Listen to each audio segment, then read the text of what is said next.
अगर आज पूरी दुनिया की मोस्ट वांटेड क्रिमिनल्स की लिस्ट खोलो तो एक नाम हमेशा टॉप पर होता है, दाऊद इब्राहिम। एक गरीब पुलिस कांस्टेबल का बेटा जो सिर्फ 40 साल की उम्र में मुंबई में सबसे बड़ा अंडरवर्ल्ड डॉन बना।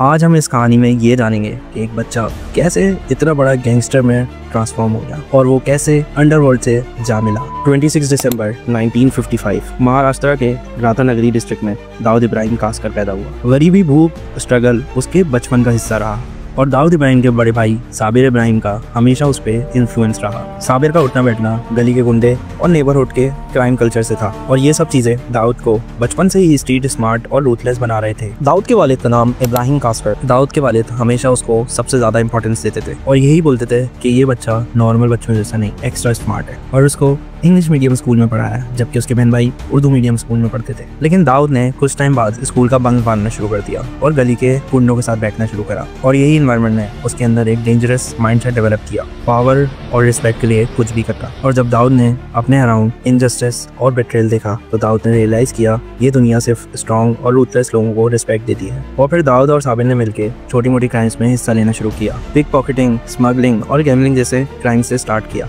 और यहाँ से हुआ क्रिमिनल जर्नी का आगाज। और फिर छोटी मोटी गैंग्स का हिस्सा बनके दाऊद ने पहली बार टेस्ट लिया पावर और रिस्पेक्ट का। लेकिन डोंगरी के किंग तो पहले से मौजूद थे, हाजी मस्तान और करीम लाला, और यहाँ से हुई उनकी फर्स्ट क्लैश की शुरुआत। एक छोटी सी एक्सीडेंट ने दाऊद की जिंदगी पलट दी। हाजी मस्तान के आदमी झगड़े के लिए रेडी थे और दाऊद ने उनकी पब्लिकली बेइज्जती कर दी। इस टाइम दाऊद को समझ आ गया था कि अगर मुंबई में सर्वाइव करना है तो अपना एम्पायर खुद बनाना पड़ेगा। दाऊद और साबिर ने मिलकर डी कंपनी लॉन्च करी। साबिर मस्कुलर था और दाऊद मास्टरमाइंड, और इस छोटे से गैंग की शुरुआत हुई और 90s के आखिर तक ये एम्पायर मुंबई के अंडरवर्ल्ड का सबसे बड़ा नाम बन गया। 80s के आते आते दाऊद इब्राहिम का नेटवर्क पूरी तरह से फेल हो चुका था, लेकिन फिर gold smuggling, extortion, real estate, property, हर जगह उसने डी कंपनी का नेटवर्क बनाना शुरू कर दिया। मुंबई में दाऊद को सिर्फ एक गुंडा नहीं, बिजनेसमैन और मास्टरमाइंड समझा, क्योंकि हर छोटी से छोटी डील उसके कंट्रोल में थी। कोर्ट्स, पुलिस, पॉलिटिशियन और यहाँ तक के बॉलीवुड भी। फिर वो दिन आया जिसने दाऊद के दिल को पत्थर का दिल बना दिया। 12 फरवरी 1981 इस दिन साबिर इब्राहिम को मनिया सूरवे और उसकी गैंग ने गोलियों से छन्नी छन्नी कर दिया।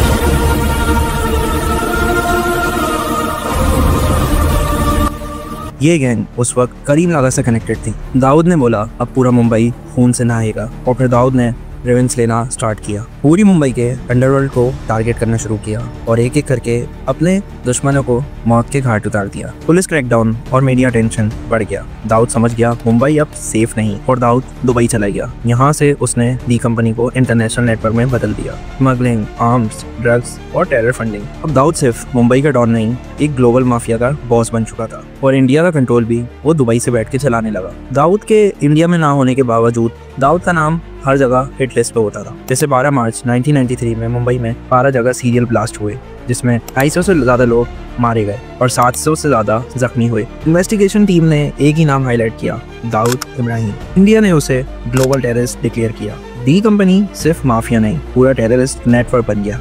और कुछ लोग बोलते हैं दाऊद मर चुका है, लेकिन आज तक कोई नहीं जान सका कि दाऊद सच में मर चुका है या अभी तक जिंदा है या दुनिया के किसी और कोने पे अभी तक अपनी डी कंपनी चला रहे हैं। एक ऐसा बच्चा अगर वो चाहता तो अपना मास्टरमाइंड यूज करके कुछ बहुत अच्छा बन सकता था, लेकिन उसने चूज किया गैंगस्टर बनना। पावर से दुनिया जीती जा सकती है लेकिन इज्जत और इंसानियत कभी नहीं। और अगर आप चाहते हैं इस पे मैं एक डिटेल वीडियो बनाऊं तो कमेंट करें और बताएं। और हाँ, लाइक, शेयर, सब्सक्राइब। मिलते हैं अगली कहानी में एक नए जज्बे के साथ। शुक्रिया।